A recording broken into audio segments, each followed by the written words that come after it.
They called Earth the runt of the galaxy. No fleet, no ambitions, barely a blip on Imperial radar.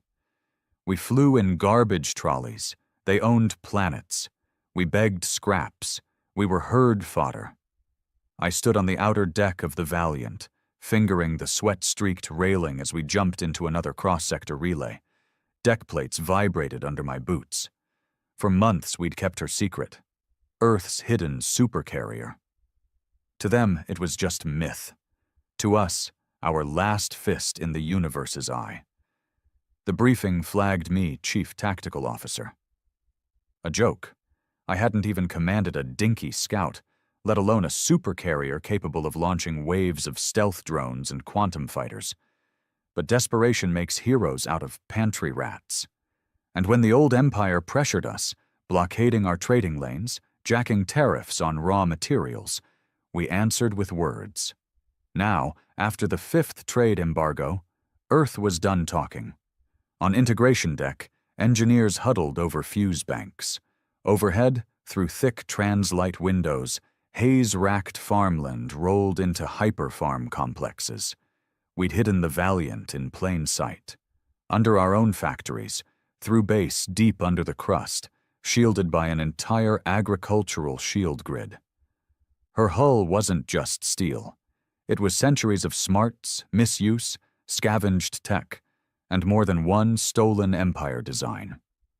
We were waiting for Sector Prime's ceremonial gala, Emperor's Golden Parade. They'd swung into our system with their fleet, 6 battleships, 12 dreadnought-class escalators, and a dive wing ready to carpet-bomb cities. They thought scare meant submission. They were wrong. My second, Caden, pounded my shoulder. He didn't calm. He roared. Eyes open, eyes sharp. I've got fighters prepped, systems green. His teeth were clenched, small beads of blood spooling from cracked lip. They'd tortured him months back, found intel in his skull. He didn't tell me what broke him, didn't need to. He was solid again. Angry. Keep your fire on standby till I give the green, I told him, voice low. We'd rehearsed it 100 times. Main objective?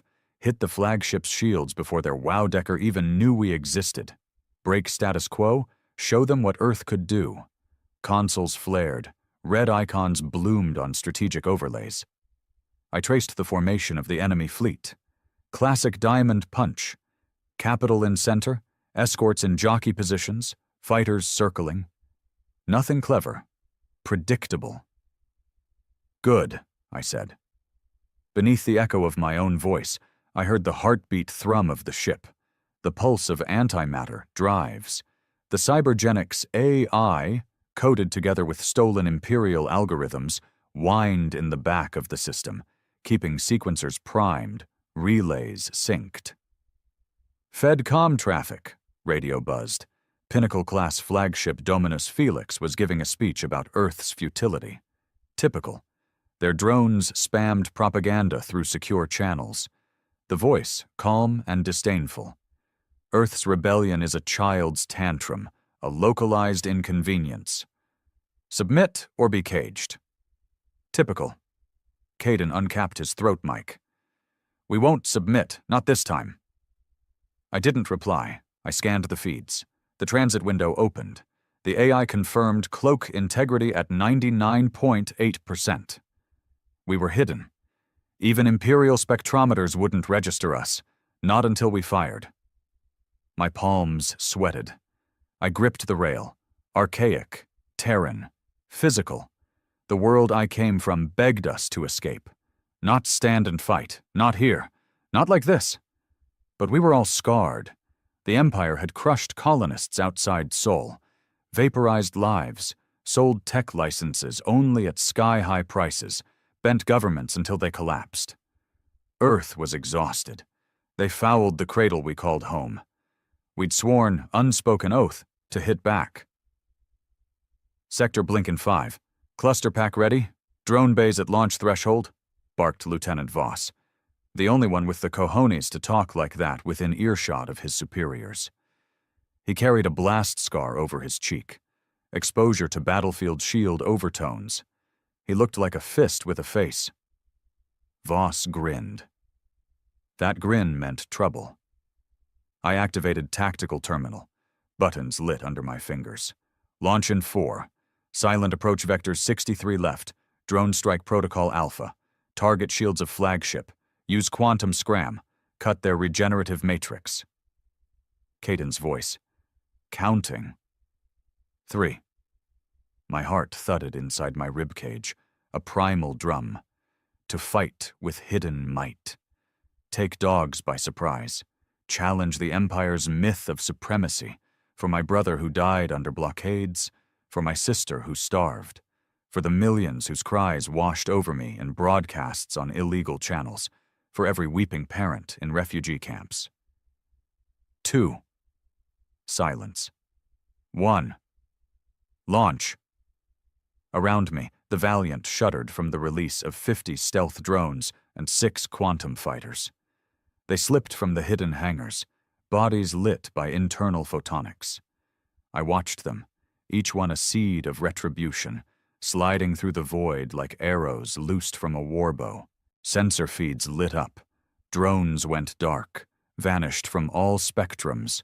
Fighters cloaked and accelerated, target approach times calculated in seconds. Through the deck window I saw the flagship's shields glow, prepared, unmoved. Do they anticipate this? I wondered. Doubt mixed with defiance. Then, at precise moment, the flagship's shield flickered. First strike vector hit point blank. Plasma pulses hammered at the shield grid, overloading the polygon nodes. Within seconds, there was a visible shimmer, like air over a hot road. Then shields collapsed. A drone warped through the breach. Its payload detonated, white-hot fury against armor and bulkheads inside the flagship. Alarm bells lit the tactical console. Imperial formations jittered, fighters skimpered. I felt the electric crack in the bunker of silence. The Empire's golden parade ground was now the epicenter of shock. Shields down, ordering full volley, I roared, voice raw. Disbelief cracked in Imperial comm chatter. They rerouted energy to shields. Too late. Drone swarm erupted like locusts, hundreds of high-explosive micromines, smart enough to eat control nodes. The flagship buckled, systems failing. Outside, our launch complexes disgorged fighters, 6 quantum stealth craft primed for Phase 1. Caden tapped me. Now. I gave the order. The Valiant coughed. Massive cannons rolled out of armor casings. They glowed with built-in grav charge amplifiers. Aqua blue light spilled over the deck walls. We were breathing, alive, fury incarnate. The flagship shuddered. A single titanic blast punched through her heart. Deck plates melted on viewports. Fire bloomed like phoenix wings. The errant wings of our drones surged into her bowels, a multicolor crescendo of destruction. We screamed. At once, crew raised clenched fists, tore off helmets. Their roars pounded through the corridors. I exhaled slow. This was the moment we broke the iron chain. War was ignited. The Empire would come, but they didn't know how we'd hit. They didn't know who we were. All they heard was the scream of steel mid-collapse. Earth just stepped on their throat. We were no longer rags. We were a knife. Above us the flagship groaned, tilting. Smoke roiled from breached turrets. The companions in the diamond formation fanned inward, trying to cover their bleeding mate. Their escorts strafed our position. I watched radials of interceptor wings surge. Caden, scramble north fighters, Alpha Wing, cut crossline formation near relay. Voss, shield link to drones, keep them dark. We were seconds away from containment, seconds from legacy, seconds from whether Earth survived or died as a whisper.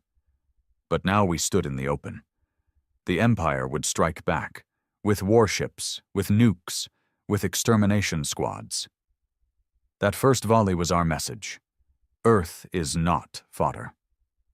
A trembling line of silence. The Empire's flagship, wounded and crippled, started surrender protocols. In that pulse of quiet, I felt it. The tidal shift.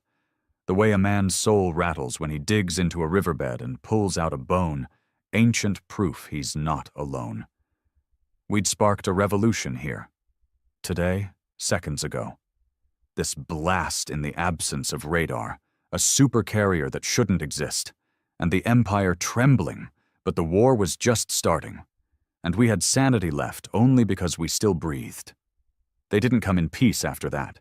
The Empire didn't do peace. They did punishments, calculated, surgical, cruel. Hours after their flagship burned in orbit, their response began. Not with words, not even a warning, with coordinated atmospheric strikes on Earth's outer colonies. I watched it happen on the lower monitor in the command pit. Grainy footage, blurry but real enough to drive nails into the gut. Fields reduced to ash. Transit towers toppled. Civilians running with mouths open wide but no sound. Only silence on the feed. 1 strike, 2, 8. Then dozens across Europa, Mars Terra farms, and the Io stations. Revenge ops, Caden muttered beside me. They're showing us what happens when a slave gets a backbone. My fists clenched. I wanted to hit something, anything, but the ship rumbled with quiet fury beneath me, like it was holding its breath. Valiant wasn't just steel and reactors anymore. She was part of us. Our rage wore armor now. The Empire thought they could slap us back into place with orbital shock strikes, but what they didn't know was that Earth hadn't built 1 carrier. We'd built 3, and Valiant was only the loudest. Status on sisters? I asked without turning. Voss's voice crackled through the intercoms. Resolute launched from the Antarctic shell 19 minutes ago. Oathkeeper still dormant in the Amazon cradle, awaiting deep orbit sync. Good. Redundancy. The one lesson we learned from our years beneath their boots. Never place hope in a single blade. Hide the others. Let them draw blood when the time comes. But there was one thing we hadn't prepared for. Traitors. The Empire didn't just attack our colonies. They activated loyalists. They'd planted them years ago. Scientists, technicians, even family members. Paid off, chipped, or mind-burned into submission. We didn't know how many. All we knew was that when we celebrated our first victory, they were already inside. I learned it the hard way. 15 hours after the flagship fell, our internal systems short-circuited. Cloaking tech started glitching. Drones scrambled on wrong coordinates. Our power relays tripped on nonsense override codes. Sabotage. I found the bastard in the maintenance bay. He was wiring an overload chip into our reactor synchronizer. Would have killed half the lower decks. He had my brother's old crew badge. Wore it like a badge of shame. Said nothing when I caught him. Just stared with wide, empty eyes like he didn't even recognize me. I dragged him to the lower chamber myself. Didn't let security touch him. "What did they offer you?" I asked. His lips trembled. "Freedom." They said Earth was a sinking rock, that they'd give my son a future, education, air, a real life. I laughed. It was hollow, bitter. At the cost of every other man's son? He didn't reply, just lowered his eyes. I left him in the isolation cell, sealed and silent. Caden wanted to space him. I stopped him, not out of mercy, but because I wanted the others to see what betrayal looked like. I broadcast the footage of his capture shipwide. No edits, no dramatic music, just reality. Then I gave the crew a choice. Execute him or not. Unanimous vote. They picked death. We aired the sentence next morning. He walked out onto the airlock platform. No scream, just silence as the void took him. Voss said nothing, just lit a cigarette. The crew. They were quieter after that. No more jokes, no more nervous laughter, just purpose. Meanwhile, the Empire was gathering.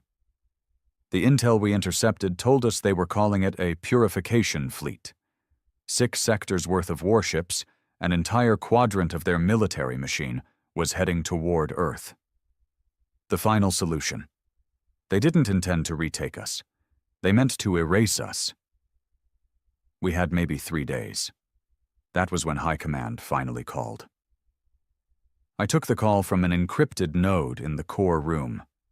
Our so-called council, half generals, half cowards, spoke in pre-recorded responses, synthetic voices meant to protect identity. They asked about the status of the carrier. I told them it had barked and drawn blood. They asked if we'd stand down and negotiate. I told them to shut up. I said we didn't ask for their permission when we built Valiant, and we sure as hell weren't asking it now to fight. One of the council reps, some polished accent, probably bred in lunar palaces, told me that provoking the Empire would doom Earth. I stared into the camera lens and said, "It's already doomed if you bend." Silence followed. Then one of them whispered, "Then God help us all." Number not God. Oath, rage, memory. I briefed the crew that night. Gathered every engineer, fighter pilot, tactical officer, and deckhand into the echoing hangar chamber. No chairs, no titles. Just men and women ready to kill or die. 3 days, I told them. That's how long we've got until the largest Imperial armada in known history comes to erase us.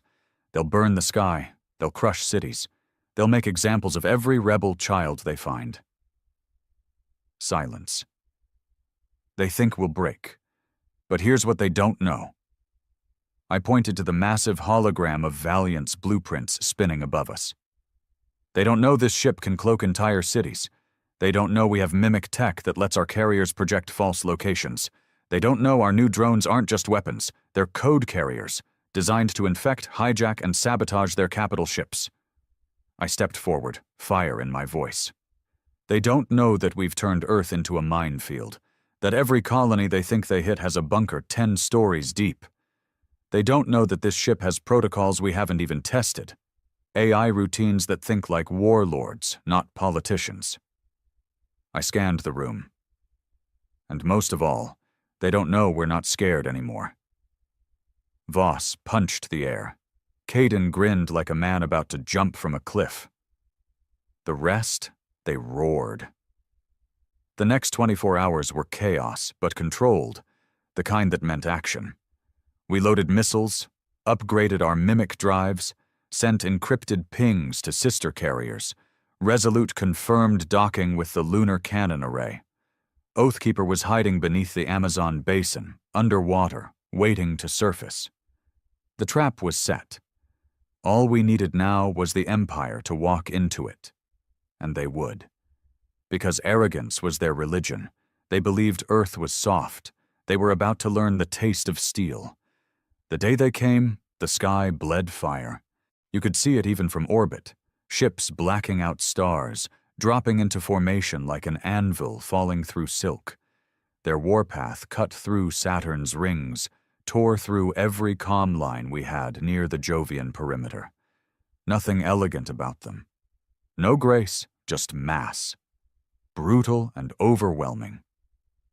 I watched from the bridge of Valiant, arms folded, jaw locked tight. Over 500 Imperial warships, 6 fleet-brain dreadnoughts, the Purification Armada, a force meant for extermination, not conquest. They didn't want to rule Earth. They wanted it wiped. Vanguard ships entering Earth's exosphere, Caden said, voice flat, calm. The kind of calm that meant every muscle in his body was ready to snap. No negotiation frequency, just targeting arrays and lockdown protocols. They're not here to talk, I muttered. They're here to make an example. We weren't going to give them the chance.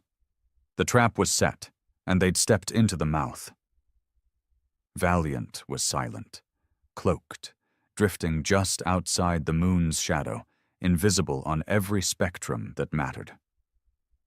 Beside us, under the moon's crust, Resolute hummed with rage. Oathkeeper was already moving into high Earth orbit, her mimic drives projecting a fake signal from Mars orbit, an old Terran tactic called the shell game. The Empire saw what we let them see. They were chasing ghosts. But we had one shot. one window. Because the moment we revealed ourselves, they'd come with everything. My fingers hovered over the command interface. The command center pulsed blue with tension. Voss stood by the rail, watching me with fire in his eyes. He hadn't spoken for hours. He didn't need to. AI sync complete, Caden confirmed. All drones linked. Quantum carriers in position. We're a go. I stared at the incoming formation on the holo map. Their ships weren't just close. They were inside our atmosphere now, gunning toward population centers. Their logic was simple. Burn the cities first, bury the resistance second. But Earth had changed. We weren't prey anymore. Trigger Project Nemesis, I said. The words dropped like steel on stone. Beneath us, Valiant's hull shifted, groaned. Long dormant systems powered up. Quantum mines buried beneath the crust activated. Orbitally hidden drone swarms launched from sealed silos across every hemisphere. Satellite cloaks dropped. We were no longer hiding. We were hunting. The reaction from the Empire was immediate. Enemy signals! What the hell? Caden snapped, eyes wide as new threat icons filled the holomap. Dozens, hundreds, thousands, everywhere. From the Marianas to the Siberian frost, hidden Earth batteries opened fire, unseen for years, buried under ice and oceans and landmass. Kinetic rods ripped through the sky. Plasma bursts lit up the clouds. Satellite nukes detonated at strategic distances, frying everything with an Imperial transponder. And that was just the first wave. We'd lured them close, so close their ships couldn't maneuver. Their advantage, their massive scale, became their weakness. Valiant dropped Cloak and launched the first strike, a direct barrage into their command cruiser, a ship the size of Manhattan. The AI had already calculated every weak point, every outdated Imperial design flaw. 3 shots. Just 3. That was all it took. The command cruiser split in half. Half the fleet lost comms. Confusion spread like fire through their ranks. I watched it unfold, a slow death spiral as their own system began to choke. That's when Oathkeeper revealed itself, rising from behind Earth's curve like a ghost. It projected a secondary target lock onto their fleet-brain carriers. Empire protocols forced them to split forces again, divide, break, bury. The second wave was worse, for them. We launched swarm protocols. Hundreds of microdrones swarmed their capital ships, burrowing into hulls, infecting code. They weren't just weapons, they were viruses. Living code, designed by hackers raised on scraps and rage. Imperial tech began glitching. Auto turrets turned inward. Navigation systems failed. AI cores rebooted mid-battle. It was chaos. Beautiful, orchestrated chaos. But it wasn't without cost. They hit back. Hard. One of our orbital cannons in Johannesburg was destroyed in a kinetic barrage. A plasma lance took out Resolute's left hangar. 50 pilots gone before they could even launch. A shockwave cracked the upper crust above one of our mining cities. I saw the smoke rise on the feeds. Real people, real screams. We're holding but barely, Voss growled, blood leaking from a cut on his temple. They're adapting. Fast. They always do, I said, but they still don't understand what this is. Caden looked over. Then tell me, what is this? It's not a war, I said. It's an execution, ours or theirs, and I don't plan to die today. He nodded. And that's when the third part of the plan unfolded. We launched the Mimic Strike. Using prototype relay drives, we projected 10 copies of Valiant into orbit. Perfect digital ghosts, each one with false weapon signatures and movement algorithms. The Empire responded like idiots, redirected nearly 30% of their active fleet toward the decoys. And we hit them from below. Oathkeeper's real strike came from Earth's surface. She'd never left atmosphere. Instead, she'd buried herself under a deep-sea launch trench, waited, and then fired 6 world-breaker railguns directly into the underbellies of their capital fleet. It was slaughter. I watched one of their dreadnoughts spin out of control, torn in half by internal core breach. Another went up in a cloud of ionized gas. The screams over comms weren't human. They were Imperial code voice, desperate, frightened, alien and ugly. We didn't cheer. We just worked. Because it wasn't over. Their fleet brain survived. Their AI core ship, the Immortal Grasp, was still functional, and it was angry. It activated something we hadn't seen before. Planet killers. 3 of them. Giant, obsidian-colored machines falling toward Earth like gods made of hate, each capable of vaporizing entire cities. Nothing could stop them once they started descent. Except us. I locked onto the lead one, ordered a full strike package. Cadence stared at me. That thing has shielding we've never pierced. Then we find something sharper. Like what? I turned to him. You. He didn't blink. You want me to take a stealth fighter and... Number, I want you to fly the Prometheus prototype, the suicide craft.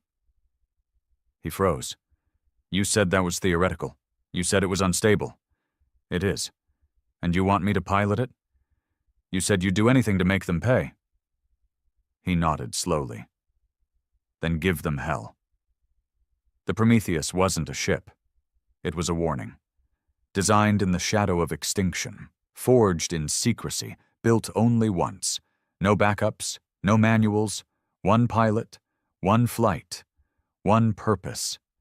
To burn brighter than anything the Empire had ever seen, and take a piece of hell with it. Cadence suited up without a word. The flight deck fell silent as he walked across the gantry toward the Prometheus.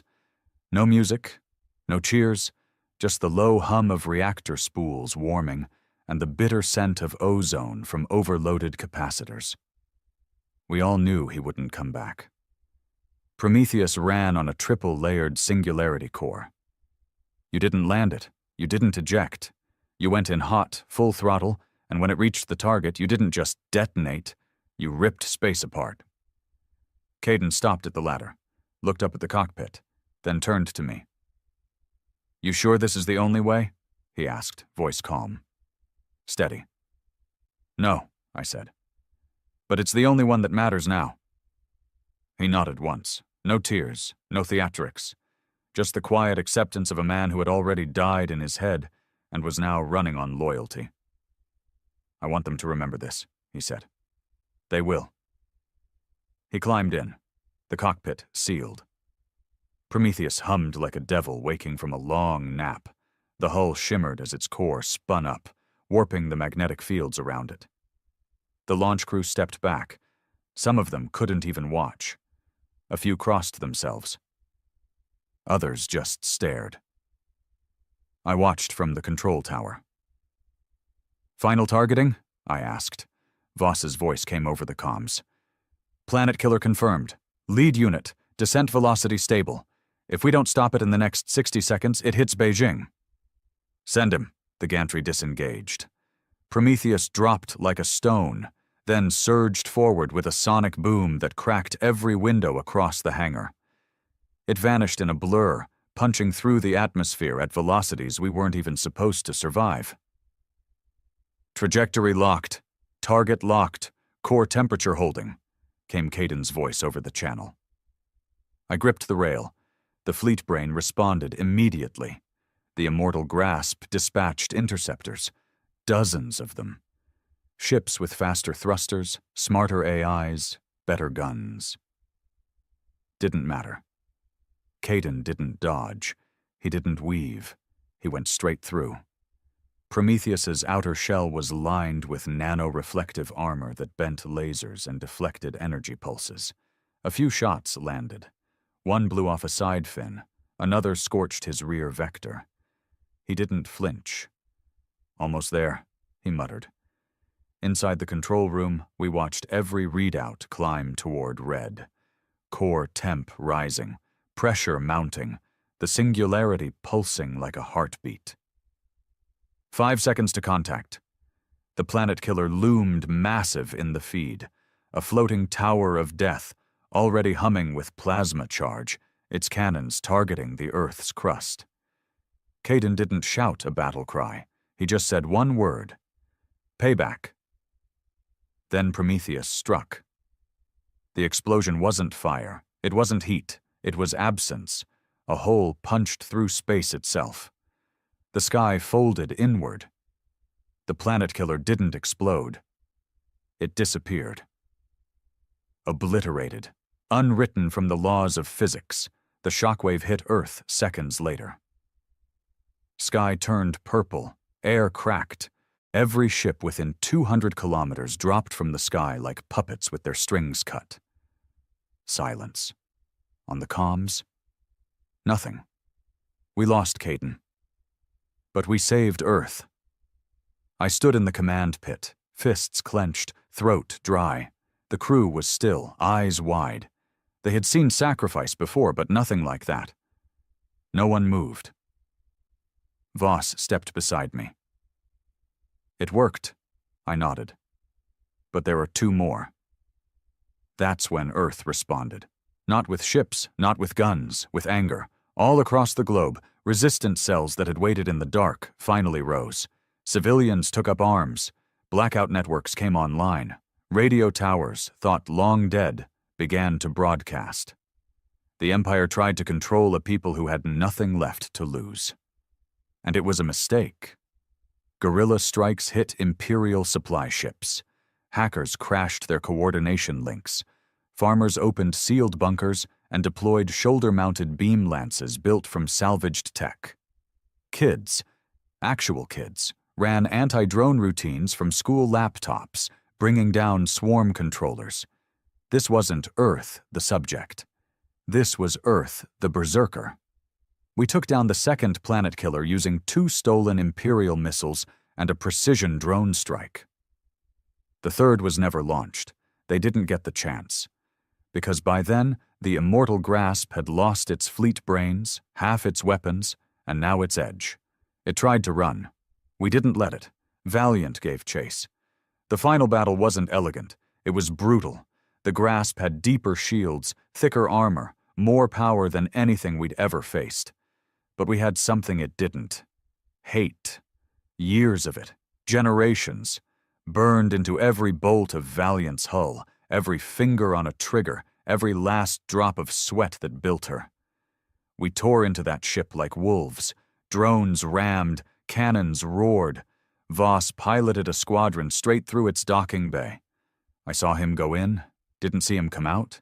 The grasp fell piece by piece until its core ruptured, and then, at last, silence. No more Empire comms, no more war music over our skies, just clouds and a world still spinning. We won. But at what cost? Caden was gone. Voss was gone. Half the crew were names now etched into steel, and yet we stood, not as a subject, not as a slave, but as the one world in all of known space that said no, and meant it. Victory isn't clean. It doesn't come wrapped in applause or medals. It comes with silence, with bodies you can't bury, and memories that don't stop burning. The Empire was broken, its ships scattered, command structure shattered. The immortal grasp had been their last stand, their last monster, and we'd gutted it. But as I stood on the bridge of the Valiant, the silence that followed was heavier than any war drum. We were alive, but half the crew weren't. Caden, Voss, dozens more. Rooms were quiet now where laughter used to echo. Mess halls emptied too fast. Sleep became a stranger we chased in shifts, never catching it. There was no peace, only aftermath. The Earth Council, those bureaucrats who once begged for mercy, crawled out of their bunkers, wearing pressed suits and false smiles. Now they hailed us as heroes, tried to take credit for the victory they never believed in. They requested I attend a global summit in New Geneva. I declined. They insisted. I threatened to land the Valiant directly on the Council dome. They shut up. Instead, I sent a message. A single line broadcast across all frequencies. This war wasn't won by politicians. It was paid in blood. Remember that. I didn't need their parade. What I needed was to rebuild. Because while the Empire was wounded, it wasn't dead. We'd crippled their fleet, but their territories, outposts, and sympathizers still choked half the stars. Worse, our attack had sent a message to the rest of the galaxy. Earth wasn't weak anymore, and that meant we were now a threat. That's when the others started to come. The scavengers, the opportunists, the smaller empires and syndicates, licking their lips at a planet that had just blown up the biggest predator in the sky. They didn't care about justice. They wanted scraps, revenge, leverage. Within weeks, our long-range probes detected alien warbands skimming the edges of our solar system. Unknown designs, unknown intentions. But one thing was clear. They weren't here to make friends. They'd seen us bleed the Empire, and now they wanted to test our teeth. I gathered what was left of our leadership. Captains from Resolute and Oathkeeper, engineers, pilots, logistics officers, people who'd earned their place in blood and fire. We didn't speak like politicians. We spoke like survivors, like soldiers. Our enemies aren't just Empire now, I told them. They're everyone who thought we were food, and now they're coming. Then we feed them fire, someone muttered. A murmur of agreement followed. Cold, sharp, determined. We didn't mourn anymore. We prepared. We spent the next weeks converting the ruins of Earth's defense network into a fortress.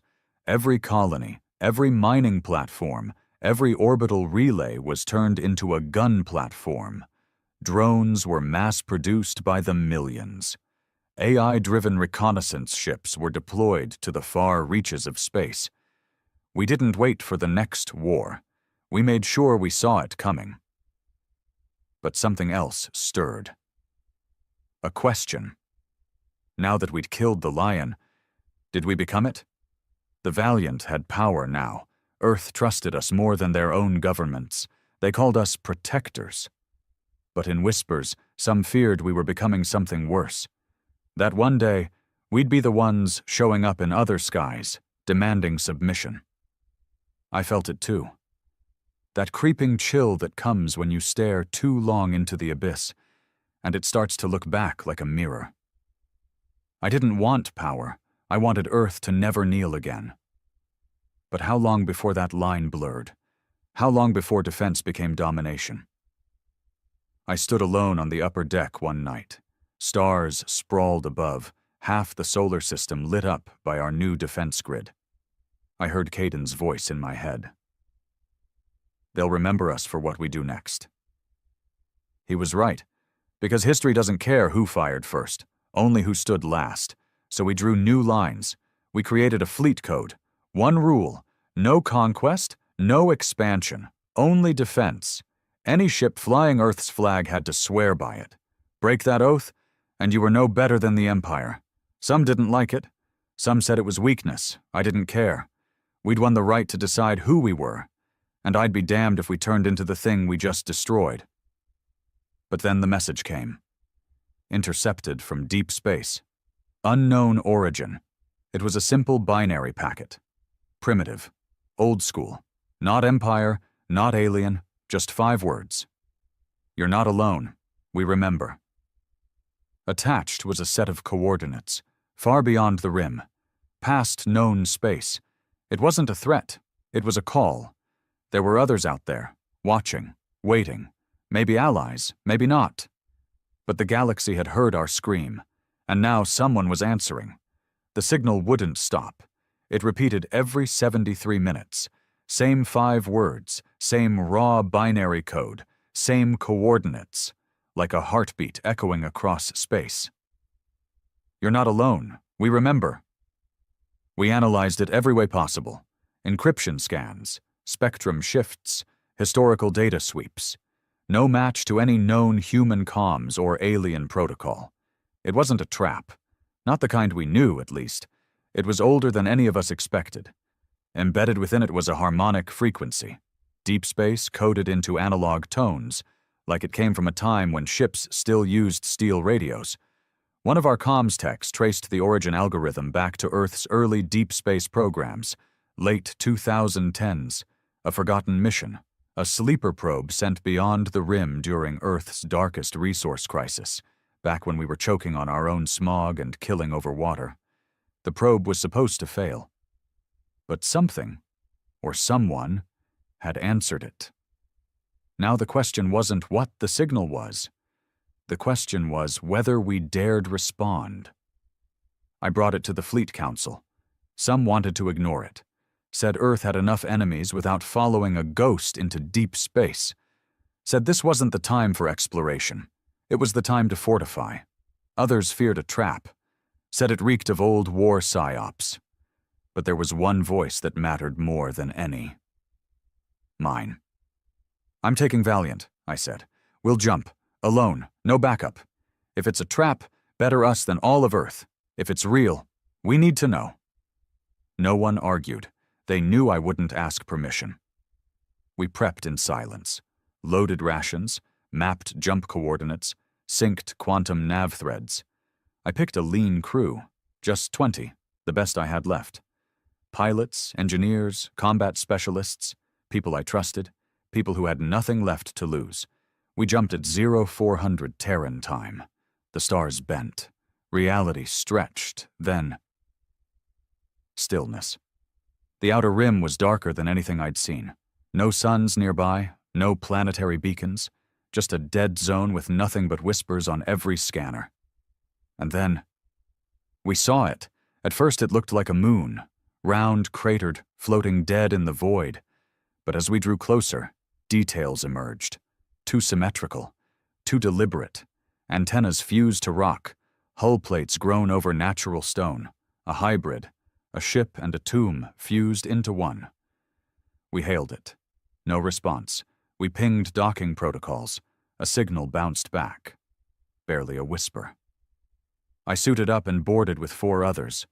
The airlock hissed open like it hadn't moved in centuries. Inside, darkness. Not dead, not alive, just waiting. We moved slow. Guns raised, lights cutting through the stale air. The ship was ancient, human design, but fused with something else, something alien. Smooth curves inside jagged industrial bulkheads, organic patterns growing from steel like infection. Then we found the first body, still in its suit. Frozen, chest caved in like something had bloomed inside. Its helmet bore an Earth flag. Old, faded. The kind used 100 years before our time. One of the engineers touched the chest plate, and a soft chime echoed through the corridor. The ship woke up. Lights flickered. Screens came online. And then voices, not one, hundreds. A chorus of human tongues, talking, screaming, whispering. Some were logs, memories. Others were simulations, constructs of the original crew, trapped in time. They spoke in loops. Some didn't even know they were dead. But one voice cut through it all. Calm, clear, real. Welcome, Earthborn. We froze. I am Sentinel, custodian of Arc 7. You are late. I stepped forward. You're AI? Yes, and no. I am what they made when Earth still dared to look outward, when you still believed the stars belonged to you. Who were they? Pioneers, the first Earth rebels, the ones who saw the Empire coming long before your governments did. They escaped, built this, hid it, and waited for Earth to rise again. My skin went cold. This ship, it wasn't a relic. It was a backup plan. Why did you call us now? I asked. Because the galaxy is shifting. The fall of the Empire was a signal. Others are stirring. Old threats, forgotten wars. And Earth will not survive alone. What do you want from us? Unity, memory, power. Then came the reveal. This wasn't the only arc. There were 7, scattered across deep space, each one hidden, each one seeded with technology Earth had long forgotten, pre-Empire inventions, dangerous ideas, forbidden science, the kind of power that could turn back empires, or create new ones. But Sentinel gave us a choice: activate the arc, or leave it buried. If we activated it, Earth would gain power beyond anything we'd known. Tech generations ahead, weapons that could fold time, AI that could reshape reality. But we'd also wake everything else hiding in the void. Silent empires, long-dead civilizations, the ones the Empire was always afraid of. Earth would become a beacon and a target. I looked at my crew. No one spoke, because deep down, we all knew, we'd spent so long surviving. Now we had to decide, did Earth want to lead, or did we just want to live? There was no vote, no speeches, just silence.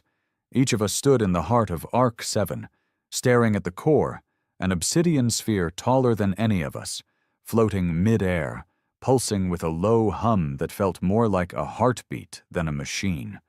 The AI, Sentinel, hovered on every screen in spectral form, a face formed from millions of flickering data points, always watching, always patient. "You must choose," Sentinel repeated, calm as ever. "Activate the Ark, and Earth ascends, or walk away and let history bury this." I looked at my crew, Sayers, our tech, hands shaking, eyes red from hours of decoding the Ark's schematics. He knew what was in this place, what it could do. "Sir," he whispered, "if we wake it, we become something else. Not just survivors, not rebels. We become dangerous." "That's the point," muttered Lennox, our tactical officer. He'd lost 2 brothers in the war with the Empire. "We've been prey for too long." Mara, our engineer, quiet, precise, always the pragmatist, shook her head slowly. "We have no idea what waking this thing really means. This isn't power. This is Pandora's box with a warhead inside." But I wasn't looking for consensus. I was looking for clarity, because it wasn't just a tactical choice, it was a moral one. Power changes people.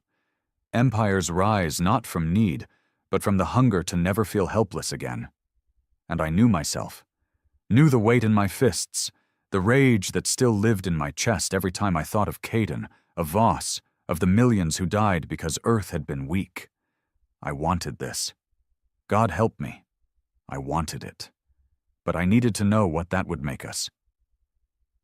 "Sentinel," I said, voice low. "What exactly is inside this Ark?" The AI didn't blink, didn't flinch. Technology predating the Empire, human-designed, abandoned out of fear. Systems once considered too unstable, too dangerous. Prototypes that altered biology, manipulated time, bent physics, all preserved here, unused, untested. I felt the weight of that. "You're saying we could use it to, what, defend Earth?" "Yes, and much more. Terraform systems in hours, generate artificial fleets, reconstruct dead ecosystems, even extend life. But all of it carries risk, because knowledge never comes without consequence." Mara stepped forward. "And what happens if we leave it? What if someone else finds it?" Sentinel paused. "Then Earth becomes prey again." That sealed it. Because no matter what we feared inside this Ark, it was nothing compared to being at someone else's mercy again. No more chains, no more blockades, no more being outgunned by self-righteous tyrants. I walked toward the console. A black pedestal rose from the floor as I approached. No buttons, just a circle of light. I placed my palm in it. "Identity confirmed," Sentinel said. "Authorization, full release." The lights dimmed, the core spun, then everything changed. The Ark came alive. Panels unfolded from walls like petals opening. Lights pulsed in rhythms I couldn't understand. Ancient scripts, long-lost Terran code, flooded our HUDs. Massive data streams poured into our systems. Blueprints, coordinates, protocols. Entire libraries of forbidden science uploaded in seconds. Every ship we'd ever built, obsolete. Every weapon we'd ever fired, child's toys. We stood in the tomb of our own future, and we'd just kicked the door open. Then came the pulse. A shockwave burst from the Ark. Silent, invisible, but undeniable. Our scanners went haywire. The Valiant, waiting in orbit, sent emergency comms. "What the hell was that?" Lennox asked. "Beacon," Sentinel replied. "Activation cannot be hidden. It is a signal, a marker." "For who?" "For everyone." My stomach sank, because that was the price. Not just power, but exposure. We hadn't just leveled up. We'd painted a target on Earth so bright, so loud, every eye in the galaxy would see it. It didn't take long. 2 hours after activation, long-range sensors on Valiant detected movement. Multiple ships, unknown configurations, not Empire, not human, alien, old. Their design was nothing like the sleek Imperial vessels we were used to. These things were asymmetrical, jagged, alive-looking, like creatures turned into warships. No communications, no ID, just movement, fast, precise, deliberate, closing on our position. "How many?" I asked. "4 confirmed," came the reply from Mara, her voice taut. "More in the dark. We had a decision. Stay and fight with Valiant, knowing the Ark couldn't move, and risk losing everything. Or abandon it. Number. Not abandon. Defend it." I called in Oathkeeper and Resolute, left relay traps across deep space to lure off pursuit, activated every defense protocol the Ark had. Turrets, drones, even internal shielding that made the thing nearly invisible on standard spectrums. But I knew it wouldn't be enough. They weren't coming for war. They were coming to reclaim. "These things out there," I told my crew. "They knew about us. Maybe even before the Empire. And now that we've lit the match, they'll come running." "Then we burn them," Lennox said. And that's what we did. The first ship arrived within the hour. It didn't hail us. It didn't warn us. It just fired. A plasma beam lanced through the darkness, carving a chunk from Valiant's left wing. We retaliated, unleashed a barrage that would have cracked an Imperial dreadnought in half. The thing shrugged it off, not because our guns were weak, because its skin bent light, refracted energy, adaptive armor, tech even the Ark barely understood. But the Ark fought back. On its own. Dozens of Ark turrets emerged from hidden platforms. They fired beams so sharp they cut through space-time. One struck the alien ship dead center, pierced it. The thing twisted, screamed, not through speakers but into our minds, like its death was something it wanted us to feel. The others fell back. They weren't invincible, just old, arrogant, and now afraid. We survived the first wave, but it wouldn't be the last. Earth was no longer hidden. We'd awakened something that changed our place in the galaxy forever. And I couldn't help but wonder. Had we just become the very thing we once feared? The second wave didn't come in guns blazing. It came with silence, dark shapes lingering just beyond sensor reach. Ships with hulls like obsidian, cold and patient. They didn't fire, didn't respond, they just watched. Like predators sizing up a wounded animal that had grown fangs. I stood in the command pit of Valiant, reading every scan, every heat signature, every anomaly. They had technology beyond us, beyond even the Ark, adaptive camouflage, reality-folding movement, and worse, they didn't show fear, only restraint. "We're being measured," Mara muttered beside me. "They're waiting to see if we bleed again," Lennox added. "No," I said, jaw tight. "They're waiting to see what we become." Because the second we activated Arc 7, we hadn't just called to allies or enemies. We'd rung a bell the galaxy had forgotten, and now they wanted to know if we were a threat or a mistake. 3 days passed. Tension thickened across Earth's fleet. Oathkeeper and Resolute floated in synchronous orbit with Valiant, but the crews barely slept. We doubled patrols, hardened our encryption, and finished integrating the last of the Ark's systems. Tech so advanced it rewrote half of what we knew about propulsion, shielding, and power. We had weapons now that could melt moons, and still, we hesitated. because we knew what it meant to be them. The Empire. The Predator. We'd lived under their boot. Now we wore the armor. The line between defender and dominator had never been thinner. That's when Sentinel spoke again. "Detection," it said in that cold, smooth voice. "Unidentified signal. Close range." We checked every frequency, found nothing. Then Lennox noticed it. An audio-only feed, buried in static. No language, just tones, rhythmic, calculated like a puzzle. Sayers cleaned it up. And then we heard it. A voice. Male, low, rough, not human, but not entirely alien either. We remember Earth.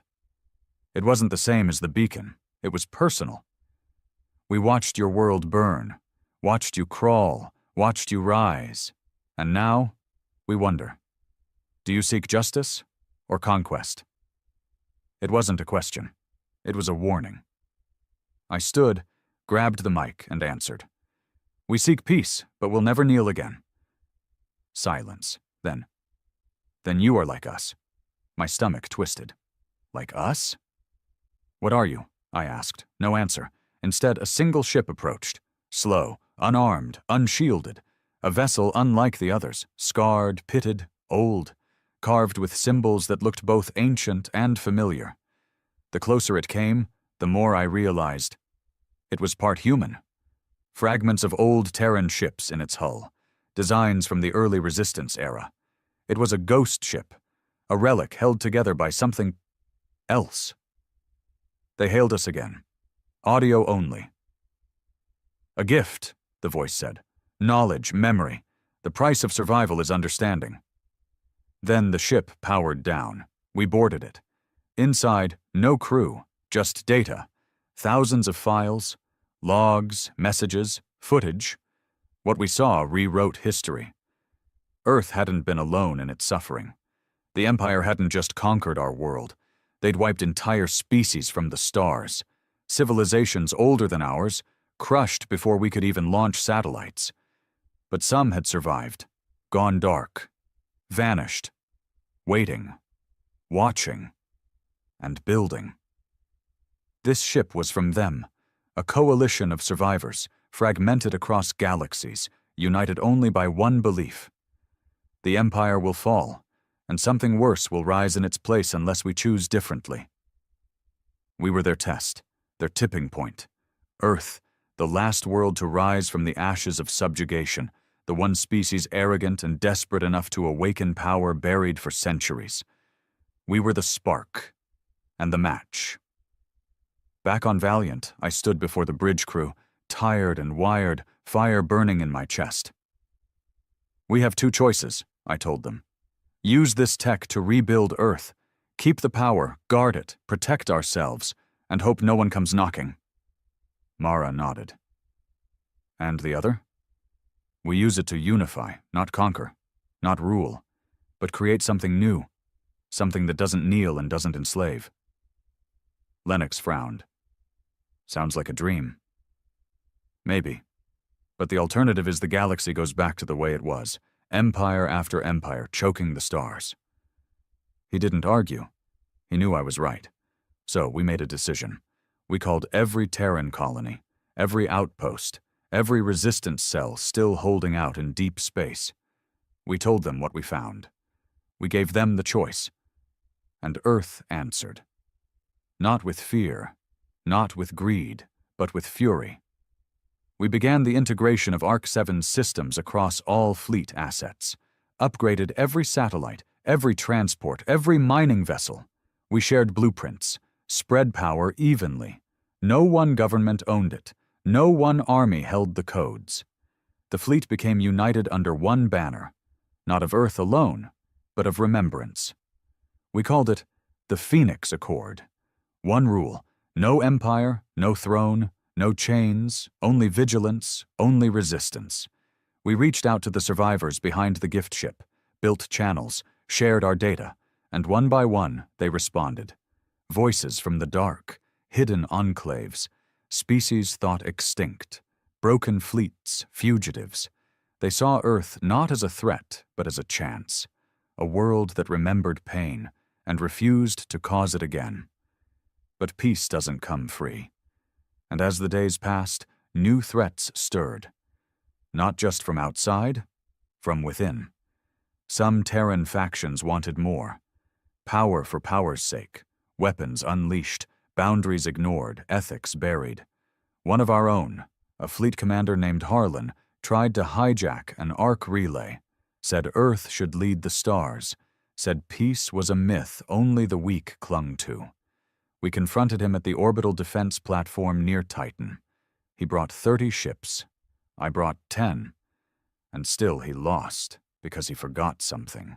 Fear doesn't build loyalty. Memory does. We stripped his command, jailed him in a cryocell, not for revenge, but to send a message. We will not become tyrants, not again, not ever. The galaxy watched, and for the first time in centuries, it paused.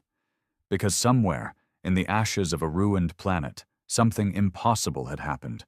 Earth had bled the Empire, found the past, challenged the void, and instead of turning into the next monster, it chose restraint. But I knew it wouldn't last. There would be more wars, more empires, more tyrants. That's what the galaxy does. It forgets, and it burns. But not us, not this time.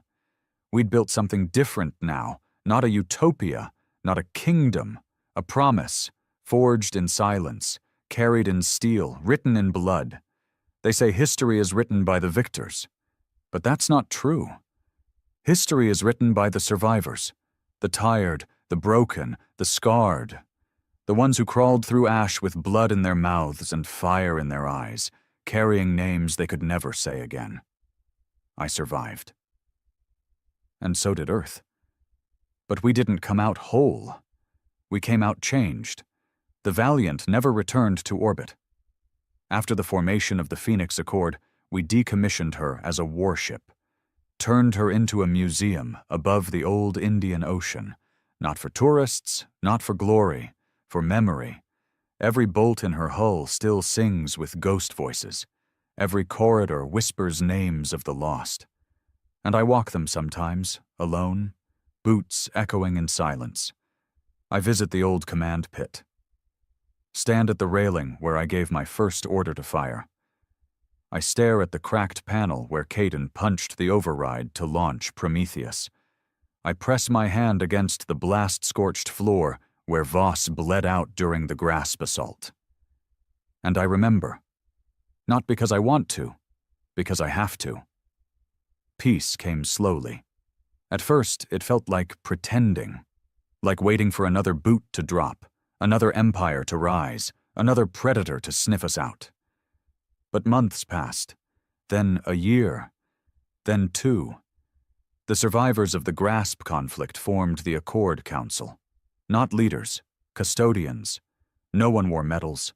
No one used titles like Admiral or President.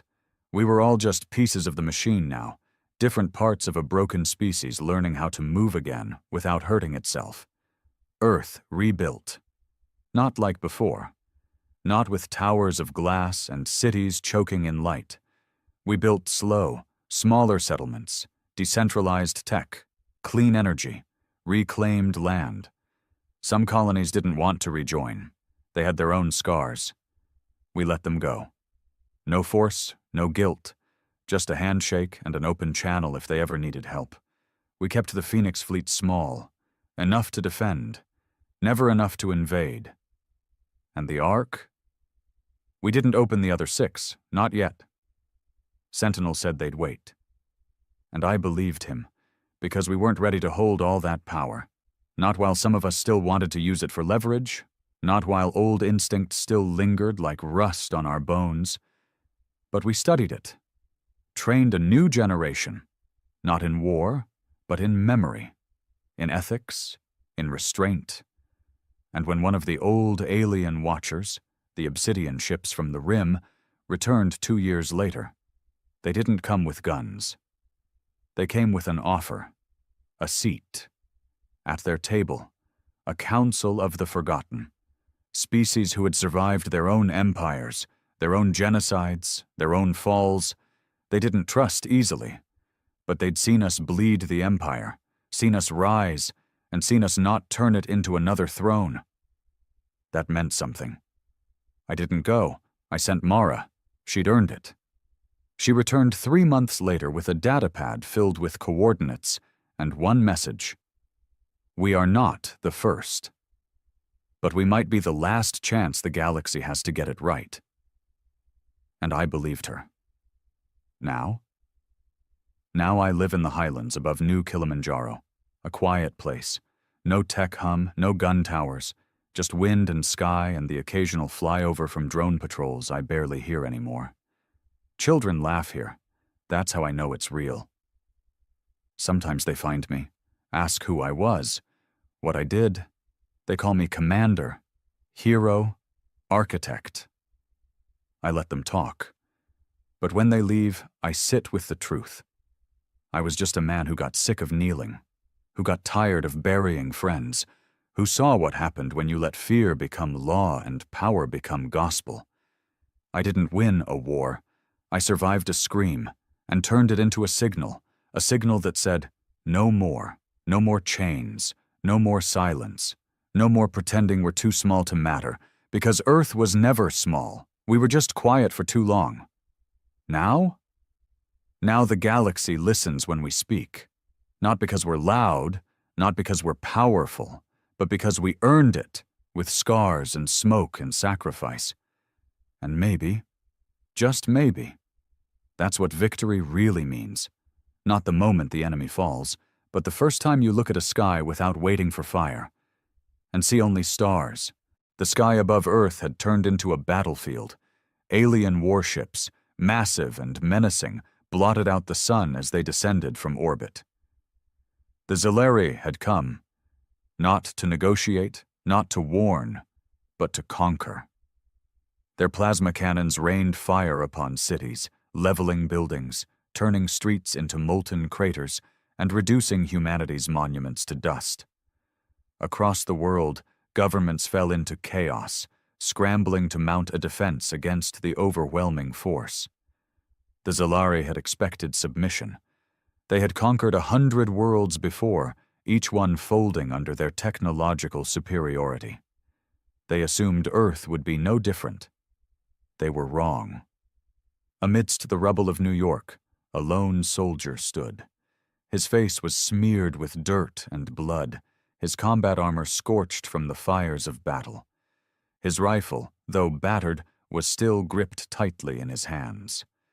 The last remnants of his unit lay broken around him, their bodies strewn across the shattered concrete.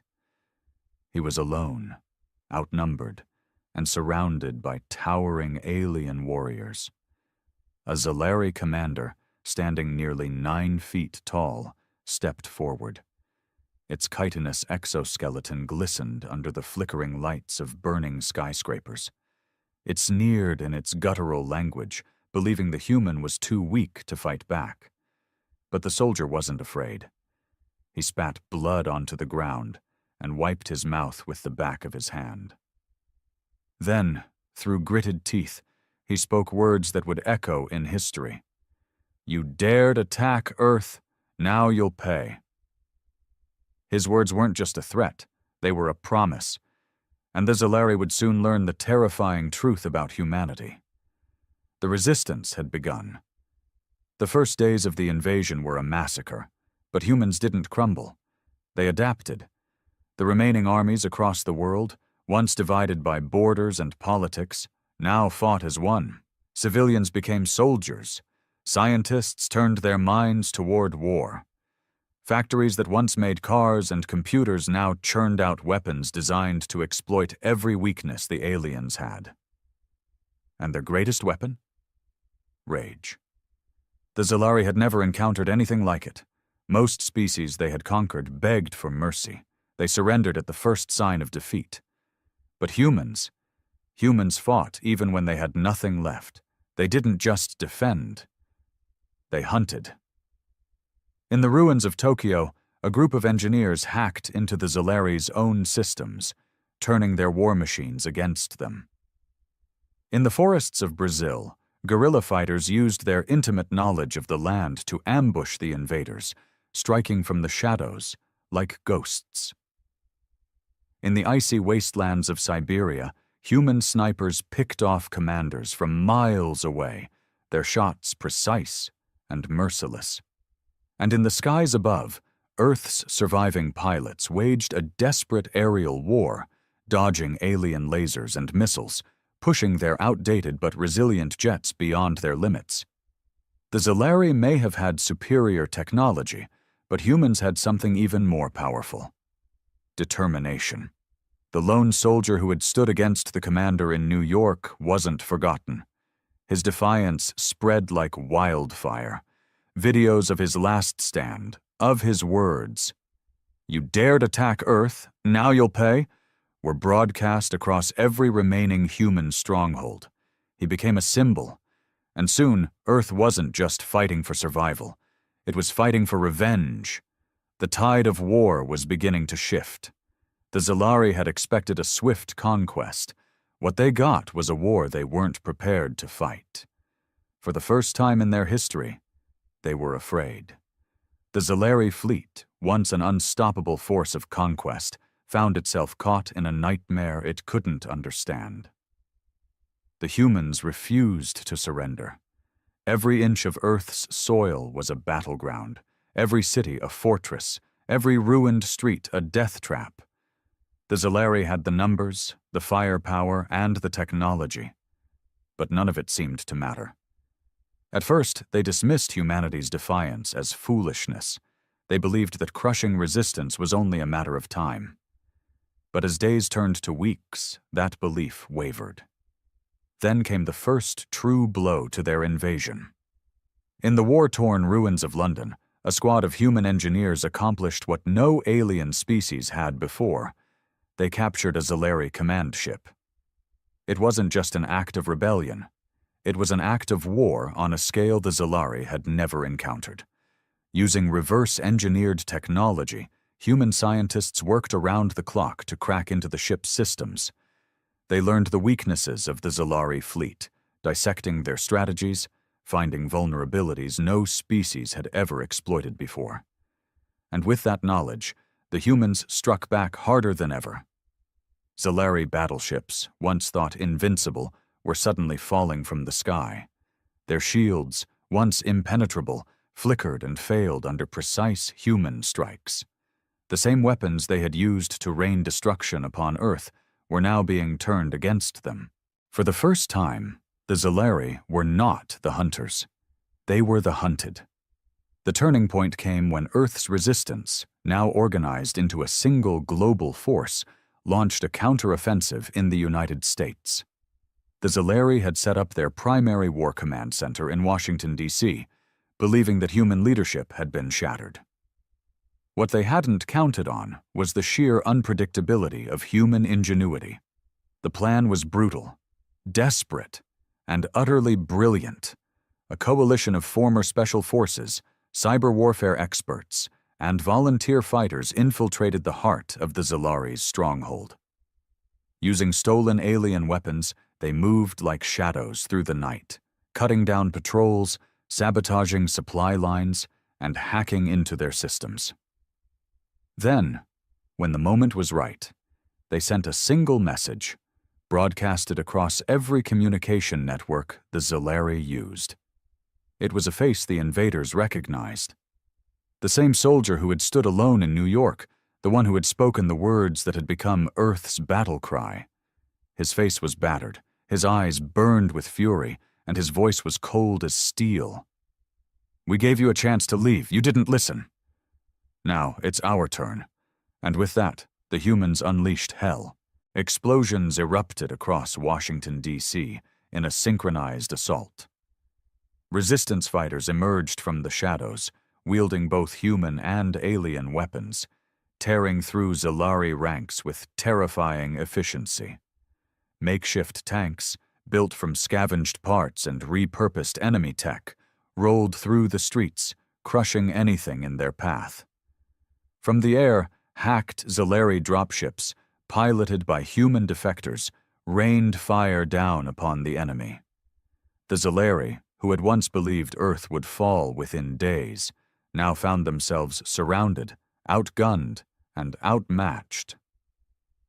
But the true devastation came when the human hackers, embedded deep in the Zalari command center, finally executed their final move. They had cracked into the Zalari fleet's command network, and with one simple command, they shut it down. Across Earth's skies, alien ships powered down mid-flight. Their shields flickered and died. Their weapons ceased firing. A fleet that had once dominated the galaxy now hung helplessly in orbit, like prey awaiting the final blow, and the humans delivered it without hesitation. In a coordinated global strike, every remaining Earth defense force, every scavenged Zalari weapon, every fighter still able to stand turned their firepower upward. Missiles, railguns, plasma cannons, everything was unleashed in a final act of vengeance. The Zalari fleet, once proud and mighty, burned. And for the first time in history, the Zalari fled. But Earth wasn't finished. The war had begun with an invasion. Now it was time for retaliation. The Zalari retreat was a sight never before witnessed in galactic history. Their empire had conquered 100 worlds, reduced civilizations to dust, and ruled with an iron grip for centuries. They had never lost a war. They had never fled from battle. Until now. The remnants of their once mighty fleet limped into deep space, their warships battered, their command structure shattered. Earth's skies, once darkened by the looming presence of alien dreadnoughts, were now filled with the smoking remains of their wreckage. But humanity wasn't celebrating. Not yet. The Zalari had come to wipe Earth from existence. They had slaughtered millions, turned cities into graveyards, and forced an entire planet to the brink of extinction. And now that they were running, humanity had only one thing on its mind: revenge. As the last Zalari ships fled Earth's orbit, the new Human War Council gathered in what remained of Geneva. Once a place of peace and diplomacy, it now served as the nerve center for Earth's counterattack. Military leaders, scientists, and resistance fighters, those who had survived the invasion, stood around a holographic map of the galaxy. For the first time in history, humanity was united under one banner, and their first mission was clear. "Track their retreat," said General Vasquez, the hardened leader of Earth's surviving military forces. "I want to know exactly where they're running."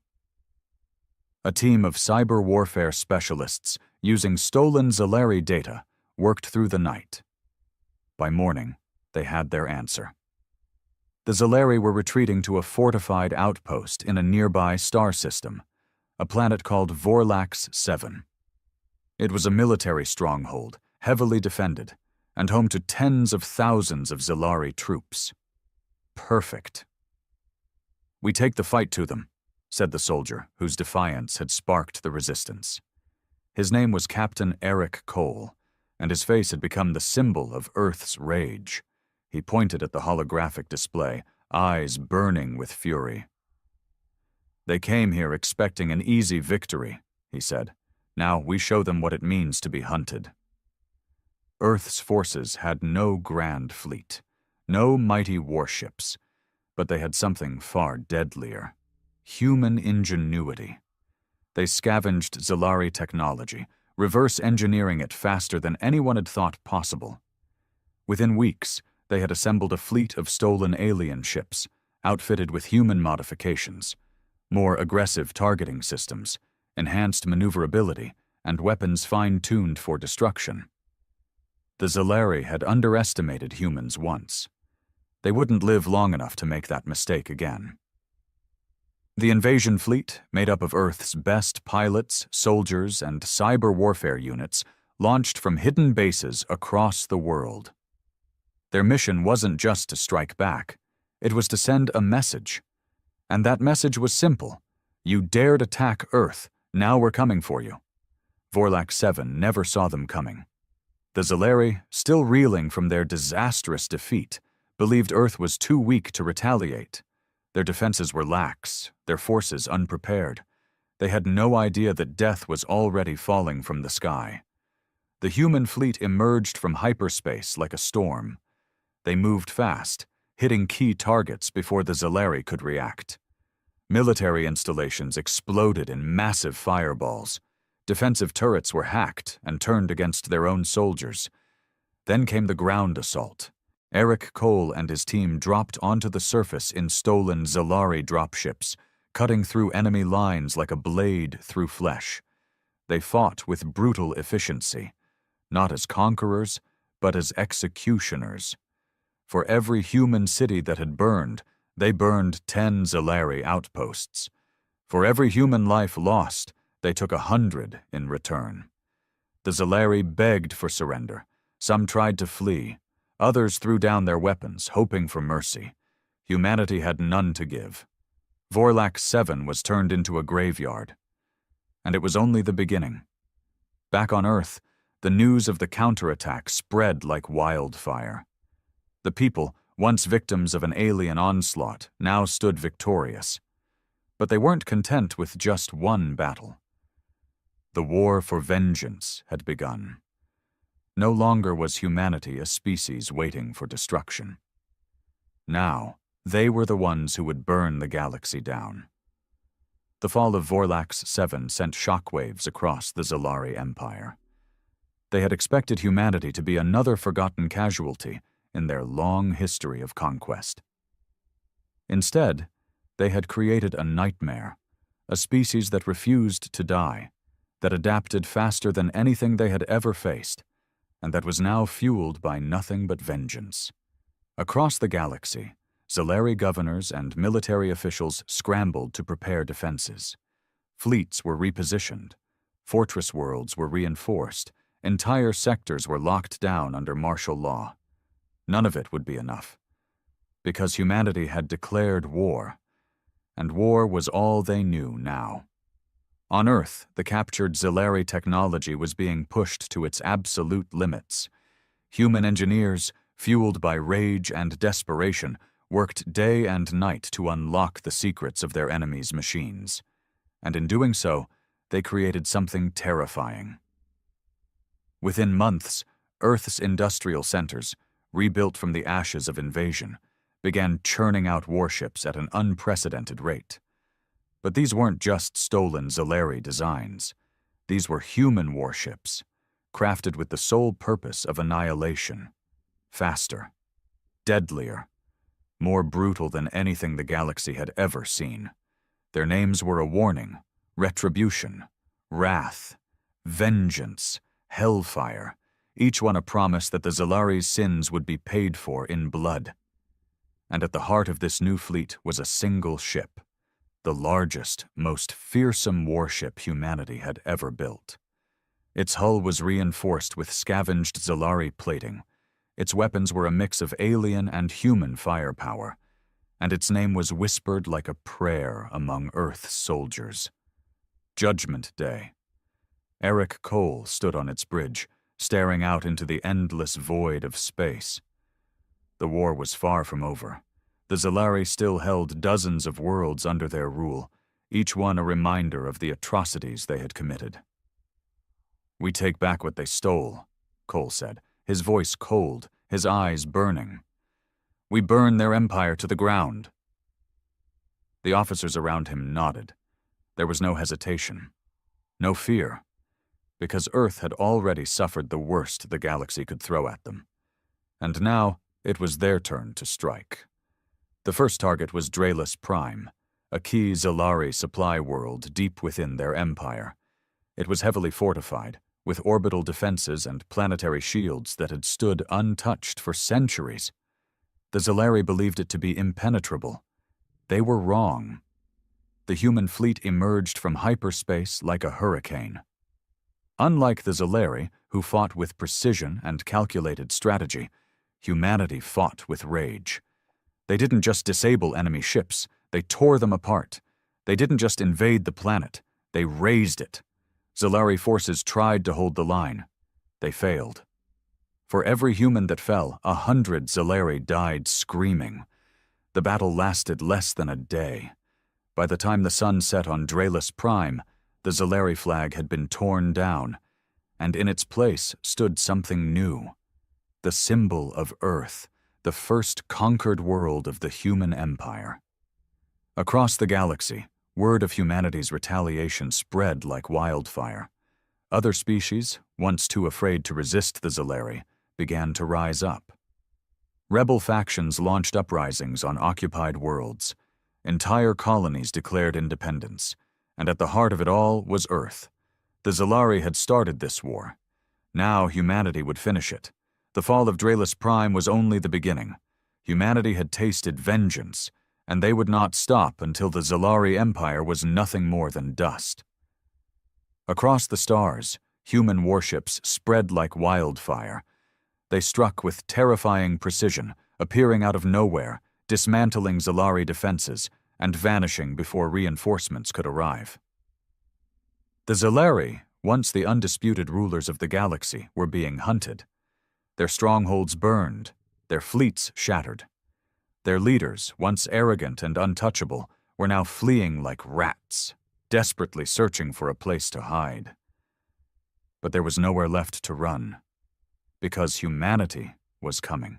On the bridge of Judgment Day, Captain Eric Cole stood with his arms crossed, staring at the holographic map of the Zalari Empire. It was vast, stretching across hundreds of systems, but it was bleeding, and humans were the ones holding the knife. "What's the next target?" he asked, his voice cold, his fury controlled but ever burning. A young strategist pointed to a planet deep in Zalari-controlled space. "Vorshak, a major shipyard. If we take it, they won't be able to replace their losses." Cole nodded. "Then we take it." And just like that, humanity's next assault began. Vorshak was the lifeline of the Zalari military. It produced thousands of warships every year, each one meant to keep their empire in power. If it fell, the Zalari wouldn't just be weakened, they'd be crippled. The human fleet emerged from hyperspace in perfect formation, every warship primed for destruction. Unlike before, they didn't waste time. There were no warnings, no negotiations. This wasn't war anymore. It was extermination. The first wave of human warships obliterated the orbital defenses in minutes. Precision strikes disabled the shipyard's automated defenses. Zalari fleets scrambled to counterattack, but they were too slow, too predictable. Humanity had learned from their enemy, and now they were better. The ground assault was just as brutal. Elite human soldiers, enhanced by stolen Zalari combat technology, dropped onto the planet's surface like avenging angels. They did not take prisoners. The Zalari, who had once enslaved and slaughtered weaker species without mercy, now found themselves on the receiving end of human wrath. Factories burned, shipyards crumbled, entire Zalari battalions were wiped out before they could even form a defense. By the time the battle was over, Vorshak was nothing more than a wasteland of twisted metal and shattered bodies. And humanity had won. Again. The Zalari Senate, once a council of rulers who controlled the galaxy without fear, was now in a state of panic. Every time they regrouped, humans struck. Every time they prepared for a counterattack, humans outmaneuvered them. And worst of all, every time they begged for peace, humanity ignored them, because Earth had not forgotten. They remembered the cities that burned, the millions who died, the families that had been wiped from existence, and they had sworn one thing. The Zalari would never get the chance to do it again. The war was reaching its final phase. There was only one place left to strike: the Zalari homeworld. It was time to end them. The Zalari homeworld, Zelvus, had stood for millennia as the unchallenged heart of their empire. A planet of towering obsidian spires, endless military complexes, and palatial seats of power where the Senate had ruled the galaxy with an iron fist. it had never known war. Until now. Because Earth had come for vengeance. The human fleet arrived in Zelva's space like the wrath of a vengeful god. What was once a thriving system, filled with Zalari warships and bustling trade routes, was now a graveyard. Dozens of Zalari fleets, once meant to defend the Empire, had been annihilated in previous battles. Those that remained were a pale shadow of their former power, outnumbered, outgunned, and worst of all, afraid. And they had every reason to be. Because the humans didn't come to conquer. They came to destroy. On the Bridge of Judgment Day, Captain Eric Cole watched as his fleet moved into formation. Hundreds of human warships, some stolen from the Zalari and others built from the ruins of Earth's invasion, surrounded the planet like a noose tightening around its prey. The Zalari sent a desperate transmission. A plea for mercy. The Zalari never begged. And yet, here they were. Cole stared at the incoming message, his jaw tightening. He could still remember the screams of New York, the bodies burned to ash in Tokyo. The Zalari hadn't asked for mercy when they came for Earth, so why should humanity give them any? He shut the transmission off. "Commence orbital bombardment," he ordered, and the sky turned to fire. The Zalari homeworld had the strongest planetary shields in the galaxy. They lasted 4 hours before they collapsed. The first wave of human missiles turned their mighty spires into rubble. Plasma strikes shattered their golden palaces. Explosions tore through the streets where Zalari senators had once walked, believing they were untouchable. And then came the ground assault. Elite human soldiers, wearing armor crafted from scavenged alien tech, dropped into the cityscapes like harbingers of death. They moved like ghosts, their tactics precise, their weapons relentless. The Zalari military, once the terror of the galaxy, fought back with everything they had. It wasn't enough.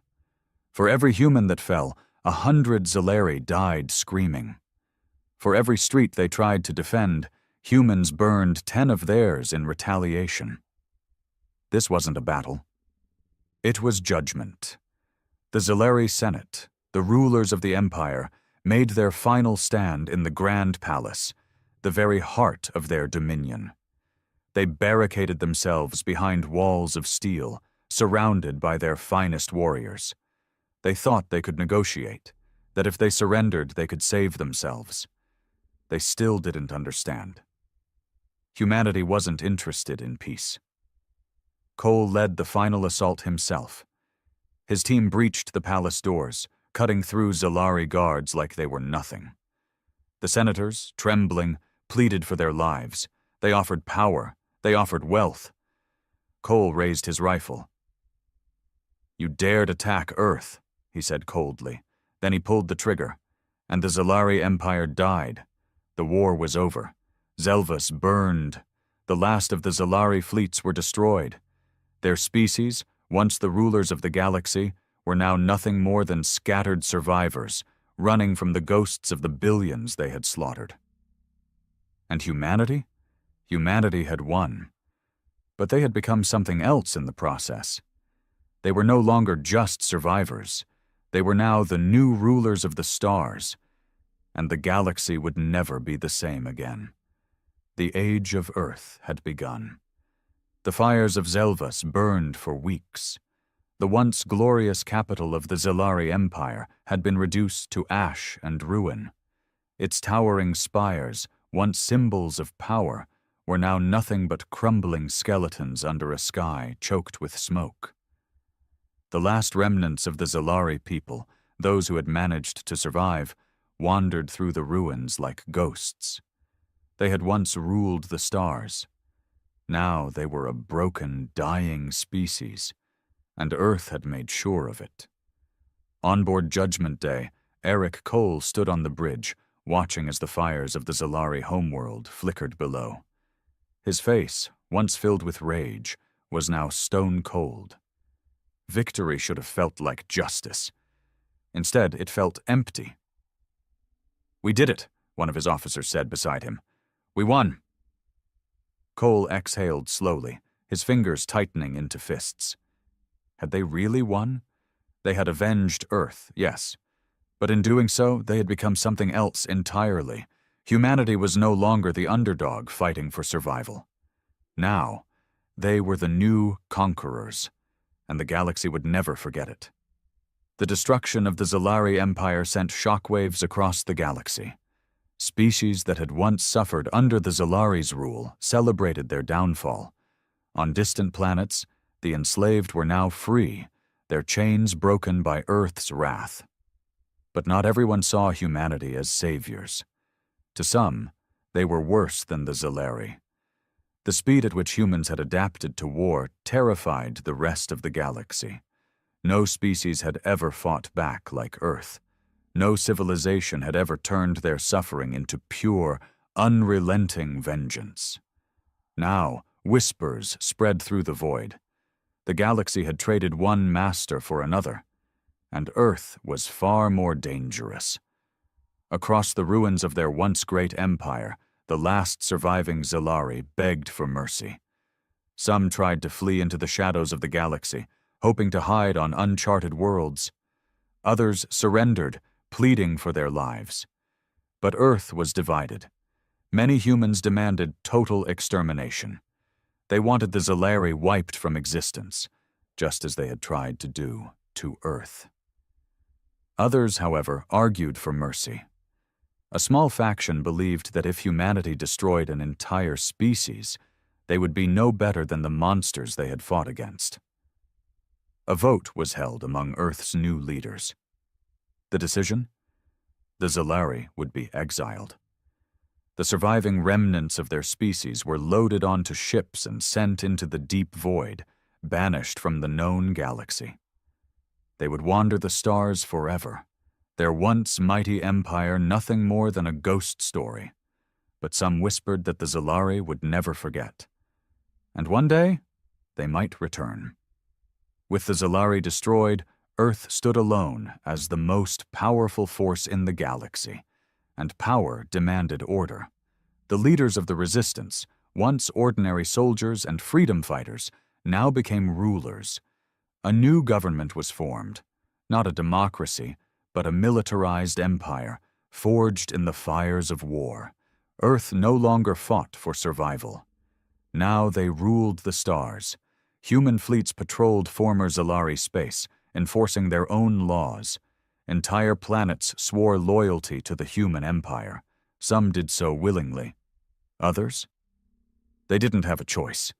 The other alien species, once oppressed by the Zalari, were now terrified of humanity. They had cheered when Earth destroyed their former masters. But as the smoke cleared, they began to wonder if they had simply traded one tyrant for another. Some of them tried to resist Earth's rule. They were crushed. The message was clear. Submit or suffer the fate of the Zalari.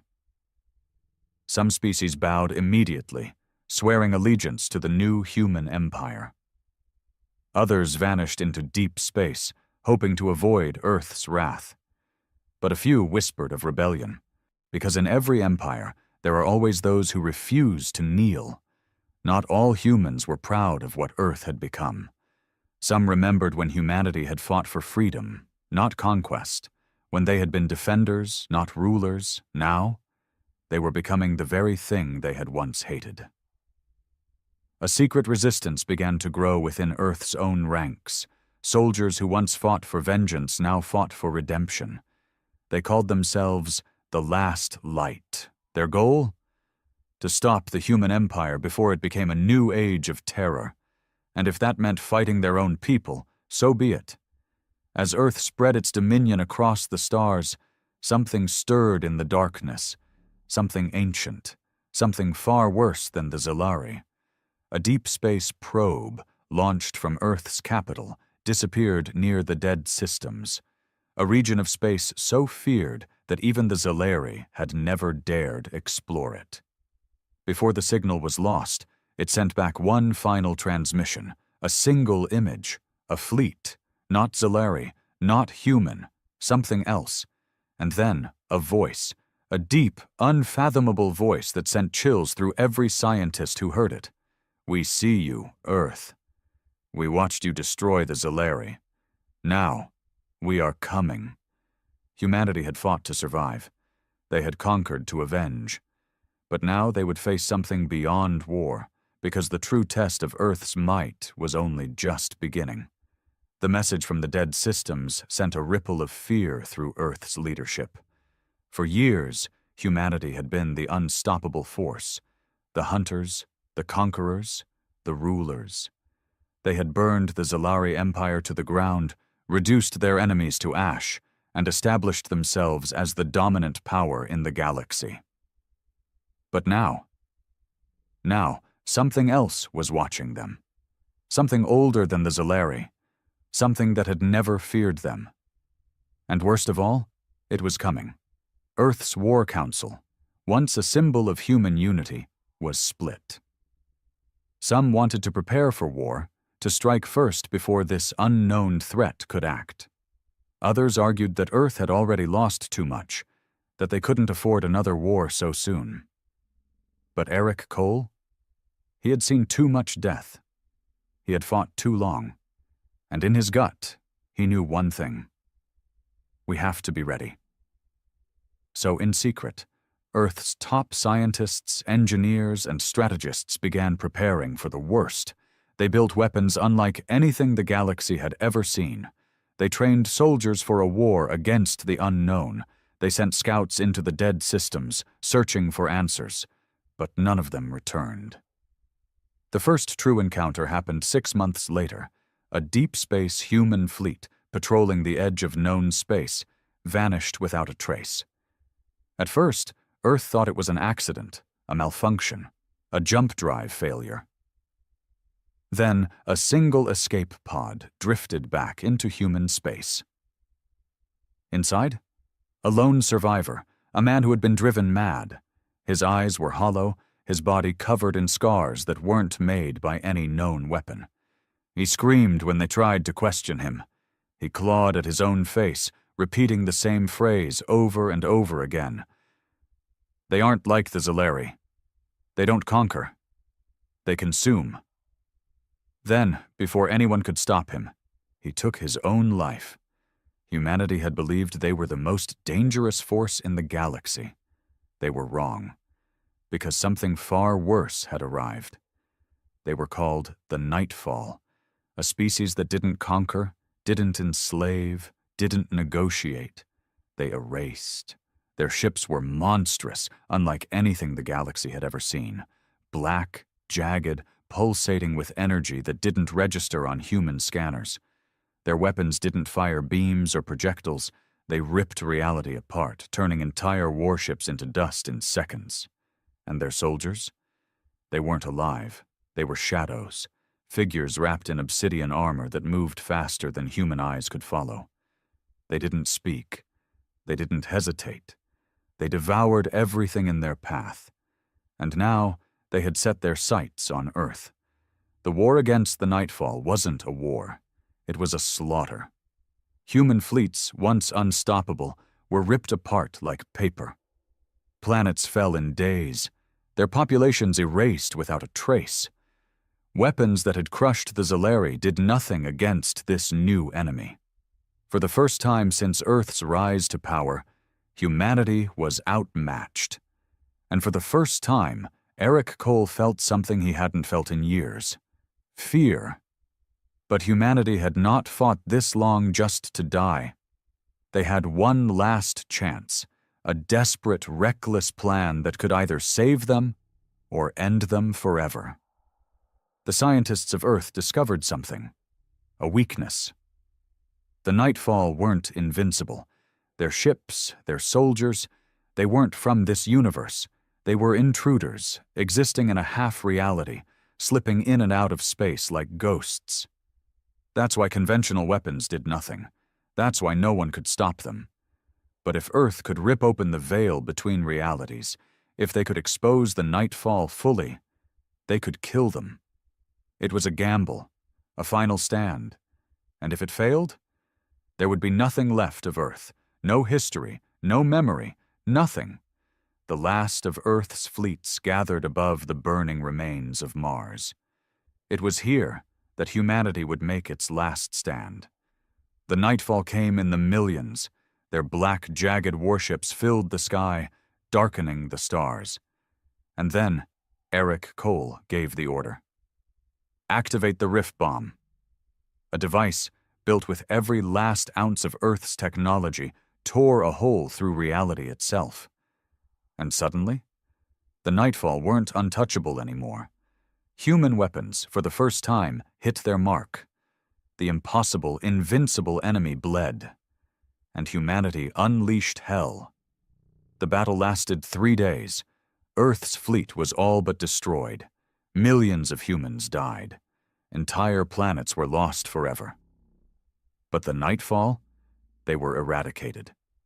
The Rift Bomb had done what no species had ever dared. It had closed the gateway between dimensions, trapping the Nightfall in their own world forever. Humanity had won, but at a cost no one could comprehend. Earth was no longer just a survivor, no longer just an empire. They had become something else entirely. They had killed gods, and the galaxy would never recover. The war had ended. But as Eric Cole stood on the ruins of Mars, staring at the sky, he knew the truth. Something else was out there, something watching, something waiting. And one day, it would come for them. But when that day arrived, humanity wouldn't run. They wouldn't beg. They would do what they had always done. They would fight. And this time, they would win. Because Earth never forgets, and Earth never forgives. The age of humanity had only just begun.